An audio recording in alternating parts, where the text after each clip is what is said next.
90। Square life টিভির পক্ষ থেকে অসংখ্য ধন্যবাদ। 4 প্রেশার নিয়ে টি-20 বিশ্বকাপ যাত্রা করছে এবার টাইগার দল।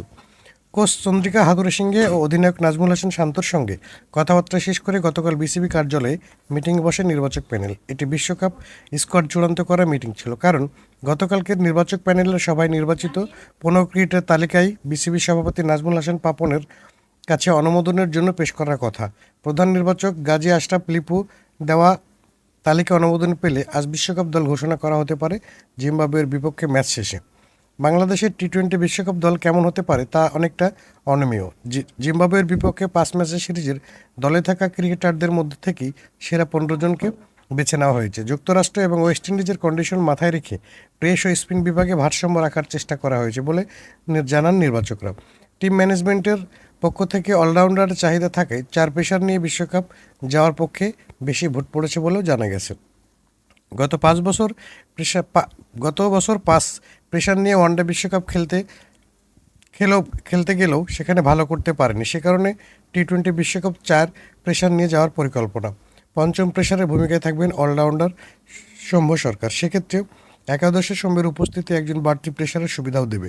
লিটন কুমার দাস ছন্দে না থাকায় সৌম্য ও তানজিদ হাসান তামিমের মধ্যে হবে ওপেনিং জুটি। একদিন আগে মিরপুর শেরেবাংলা স্টেডিয়ামে যে মহড়া হয়ে গেছে জিম্বাবুয়ের বিপক্ষে চতুর্থ ম্যাচেই, এরপরও গতকাল নির্বাচকদের সবাই গুরুত্ব পেয়েছে বাড়তি ব্যাটার বা স্পিনার নেওয়া হবে সে বিষয়ে। Leg spinner Rishad, off spinner Sheikh Mehedi batting পাড়ায় বাড়তি ব্যাটার নেওয়ার প্রয়োজন দেখে না নির্বাচক প্যানেল, কারণ জাকের আলী অনেককে নিয়ে স্কোয়াডে ব্যাটার থাকছেন 8 জন। মেহেদি, সাইফুদ্দিন ও রিশাদের উপস্থিতিতে লোয়ার অর্ডারে ব্যাটিং লাইন আপ শক্তিশালী করবে। যদিও টি-20 ব্যাটিং লাইন আপ অত লম্বা রাখা হয় না বলে অভিমত নির্বাচকদের, তাই সাইফুদ্দিনকে রাখা হয়। তানজিম হাসান, সাকিব থাকতে পারেন অতিরিক্ত তালিকায়। স্পিন বিভাগে সাকিব আল হাসানের সঙ্গে শেখ মেহেদি, রিশাদ হোসেন ও তানভীর ইসলামকে বিবেচনা করা হতে পারে। স্পিনার বেশি নেওয়ার কারণে গ্রুপের প্রতিপক্ষ এবং কন্ডিশনার সব দিক চিন্তা করেই স্পিনার বেশি নেওয়া হতে পারে। যুক্তরাষ্ট্রের ডালাসের গ্র্যান্ড পের স্টেডিয়ামে ও নিউ ইয়র্কের নাসা কাউন্টি আন্তর্জাতিক স্টেডিয়ামের 5 স্পিন সহায়ক হবে বলেও অনেকে মনে করছেন। স্পিনাররা ভালো করলে এই দুই ভেন্যুতে শ্রীলঙ্কা ও দক্ষিণ আফ্রিকার বিপক্ষে সফল হওয়ার একটা সম্ভাবনা তৈরি হতে পারে। বাংলাদেশ গ্রুপ পর্বের বাকি 2 ম্যাচ খেলবে নেদারল্যান্ড ও নেপালের বিপক্ষে। ওয়েস্ট ইন্ডিজের দেশ কিংস্টাউন ও সেন্ট ভিনসেন্টের অ্যারোনাস ভ্যালি গ্রাউন্ডে, সেখানে স্পিনারদের রেকর্ড ভালো। এই বিষয়গুলি মাথায় রেখেই গতকাল স্কোয়াড চূড়ান্ত করেছে নির্বাচকরা। বিশ্বকাপ স্কোয়াড আজ ঘোষণা করা হলেও 1 জুন পর্যন্ত পরিবর্তনের সুযোগ থাকবে। তবে টুর্নামেন্ট শুরু হয়ে গেলে খেলোয়াড় পরিবর্তন করতে বিশ্বকাপের টেকনিক্যাল কমিটির অনুমোদন লাগে। চোট বা শৃঙ্খলজনিত কারণে ছাড়া সাধারণত টেকনিক্যাল কমিটির অনুমোদন মেলে না। এ কারণে বিশ্বকাপ দলের সঙ্গে অতিরিক্ত 2 জন ক্রিকেটারকে যুক্তরাষ্ট্রে নিয়ে যেতে চান চন্দ্রিকা হাথুরুসিংহে। বিসিবি সভাপতি নাজমুল হাসান পাপনের অনুমোদন পেলে অতিরিক্ত তালিকায় 2 সদস্য যুক্তরাষ্ট্রে যাবেন অনুশীলন সহযোগী হিসাবে। মূলত ক্রিকেটারদের চোটের বিষয়টি মাথায় রেখেই আগে থেকে বিকল্প নেওয়ার চিন্তা বলে জানা গেছে। ডালাসে স্বাগতিক যুক্তরাষ্ট্র কানাডায় ম্যাচ দিয়ে 2 জুন বিশ্বকাপের পর্দা উঠলেও বাংলাদেশের বিশ্বকাপ শুরু হবে 8ই জুন। সেদিন শ্রীলঙ্কার বিপক্ষে প্রথম ম্যাচ খেলবে নাজমুল হাসান শান্তর দল। বাংলাদেশের পরের ম্যাচ হবে 10 জুন নিউ ইয়র্কে দক্ষিণ আফ্রিকার সঙ্গে। 13 ও 17 জুন গ্রুপের বাকি 2টি ম্যাচ হবে ওয়েস্ট ইন্ডিজের কিংস্টাউন, যথাক্রমে নেদারল্যান্ডস ও নেপালের বিপক্ষে। জুনে বিশ্বকাপ শুরু হলেও বাংলাদেশের যুক্তরাষ্ট্রের উদ্দেশ্যে দেশ ছাড়বে 15 মে মধ্যরাতে। 21, 23 ও 25 মে স্বাগতিক যুক্তরাষ্ট্রের সঙ্গে 3টি টি-20 ম্যাচ হবে টাইগারদের। সিরিজ শেষে 11 দিন সময় পাবে বিশ্বকাপ ভেন্যুতে প্রস্তুতি নেওয়ার। এবার জিম্বাবুয়ের সাথে সিরিজ শেষ হতে না হতেই সাকিবের টি-20 বিশ্বকাপের জন্য ব্যাটিং অনুশীলন শুরু করে দিয়েছে অলরেডি। জিম্বাবুয়ের বিপক্ষে শেষ 2টি টি-20তে খেলেছেন সাকিব আল হাসান। বোলিং ঠিকঠাক হলেও জিম্বাবুয়ের বিপক্ষে 2টি ম্যাচ ব্যাটিংয়ে তেমন কিছুই করতে পারেননি। চতুর্থ ম্যাচে ব্যাট হাতে 1 রান করে সাকিব আজ ম্যাচ শেষে 17 বলে 21 রান করেছে।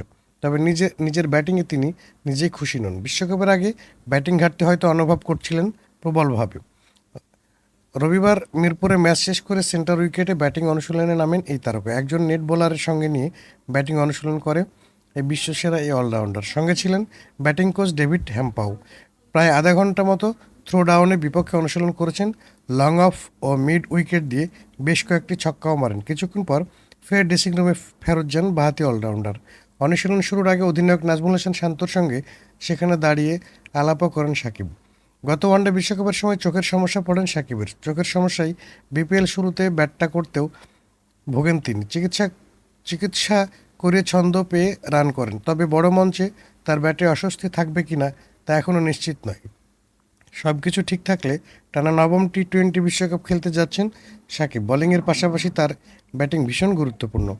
এদিকে বিশ্বকাপের আগে তাসকিনকে নিয়ে বড় দুশ্চিন্তায় বাংলাদেশ ক্রিকেট টিম। ব্যথাটা পেয়েছিল জিম্বাবুয়ের বিপক্ষে সিরিজের চতুর্থ ম্যাচে। আজ সকালে ম্যাচের আগে ব্যথা আরও বাড়লেও একাদশের বাইরে রাখা হয় তাসকিন আহমেদকে।